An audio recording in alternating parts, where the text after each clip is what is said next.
This is the kind of meal prep that makes your week that little bit easier. We've got sticky glazed chicken, potatoes, and garlic green beans. All of the flavors go fantastic together and it reheats really well. This right here is all of the ingredients we're going to need, plus all of the weights and everything else is in the description below. Now we're going to start off with 900 grams or 2 pounds of any all-rounder potato, and with these I'm going to dice them up. So just slice them into quarters, rotate and dice into bite-sized pieces, making sure that they're all the same size. That way everything is going to cook at the same rate. You can peel these or leave the peels on. I like to leave them on. It creates extra flavor as well as extra nutrition, but that choice is all yours. You can peel them and then roast up those peels into little potato skins. Get the potatoes into a mixing bowl and add in 1.5 tablespoons of peanut oil. And all we're going to do is season these with salt. So just add in a nice big pinch of salt.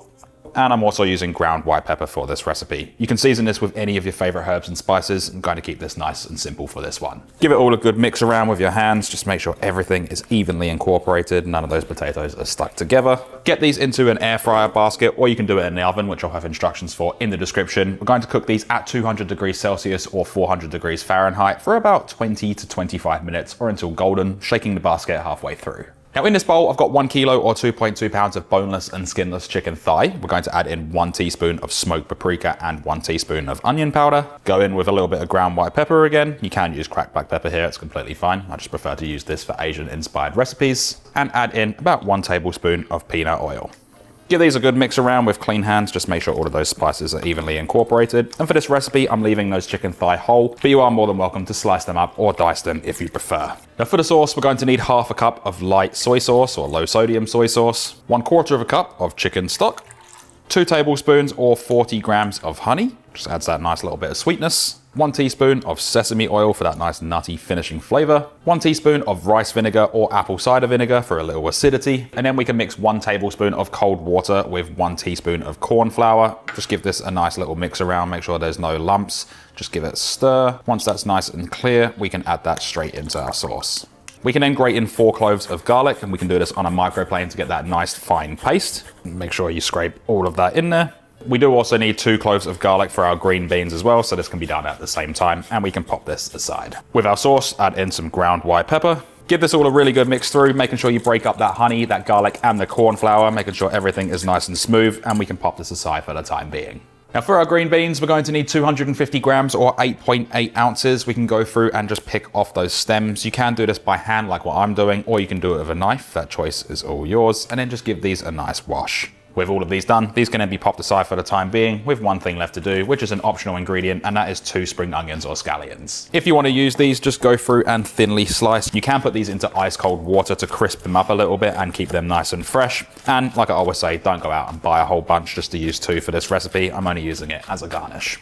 With all of the prep done, let's get to cooking. Now we'll get a large pan over a medium-high heat and get this nice and hot. I'm using stainless steel, so this will take a couple of minutes to heat up correctly so nothing sticks. Add in about 2 teaspoons of peanut oil, and we can add in our green beans. I like to add just a touch of salt, and we're going to cook these gently for about 3 to 4 minutes, keeping them bright and green, but also soften them up in the process. We want to keep this over about a medium heat. If the pan gets too hot, you will notice a little bit of color forming on those green beans. Just slightly turn it down. Now after about 4 minutes on these green beans, they've got a really nice color on them. They're al dente, still having that nice bite, exactly where we want them to be. We can add in the 2 cloves of garlic. Give this a nice mix around, just make sure you break up that garlic, completely coating all of those green beans. And we're going to cook this for a further 1 minute, just to get that fragrance all over. Already this smells absolutely fantastic. We can add a little bit more salt and pepper here if you think it needs it. But other than that, that's all there is to it for these green beans. We can remove them from the pan. Now get that pan back over a medium-high heat and get it nice and hot. If there's any garlic on there, you can wipe it out slightly. Once the pan's smoking hot, just add in another 1 teaspoon of peanut oil. And this time we're going to add in our chicken. Also, if you need to, you might need to do this in batches. Just avoid overcrowding the pan. That way nothing will steam. You're going to get that nice sear all over the meat. Now with the chicken, we're going to cook this for about 5 to 6 minutes or until beautifully golden brown. If that pan gets too hot and the chicken starts getting a little bit too much color on it, just slightly turn it down a little bit. Right now, this is over a medium-high heat. So once we start to have a bit of color, we can flip it over and repeat with the remaining side. In total, this is for 5 to 6 minutes on each side. Don't be afraid to flip it a couple of times just to get that even browning all over. Now, after about 6 minutes, you have a really nice, beautiful crusted chicken. The chicken's obviously cooked through as well. That's exactly where we want it. And there's so much flavor in the bottom of the pan. We'll grab our sauce, just give it a small mix around. Sometimes the corn flour can settle at the bottom. And then just pour that straight over the chicken.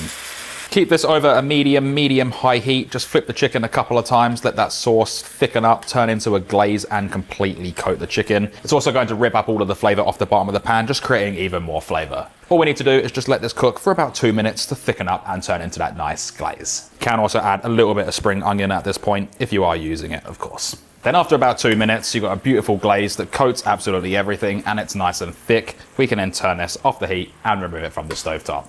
Now for portioning, this bakes 5 750 milliliter containers. You can serve this however you like. I like to place the potatoes down at the bottom and off to one side, and you can weigh everything out evenly if you prefer. Next is the green beans, again, just off to the other side. Then over the top, we'll add our chicken, and depending on size of those chicken thighs, it's usually about 1 thigh per container. There is a couple of small thighs on there, so I am going to add that extra bit and just spread it across. Now there will be some extra glaze, so this can be spooned over each of the chickens. And then finally, with the remaining spring onion or scallion, this can be used as a garnish. You can add as much or as little as you like, or if you're not using it at all, don't even worry about it. Another little ingredient is some sesame seeds. I didn't include this in the recipe at all. I just thought about it just then. Thought it might actually look a little bit better with them, so why not? Now for storage, these will last 4 days in the fridge and 4 months in the freezer. Just allow them to cool down before placing on the lids. If you have them frozen, allow them to thaw overnight in the fridge before trying to reheat. And your best method of reheating is going to be a microwave for about 2 to 3 minutes, mixing it around halfway through. So with all said and done, there's one thing left to do, and that is we can then dig in. Absolutely delicious.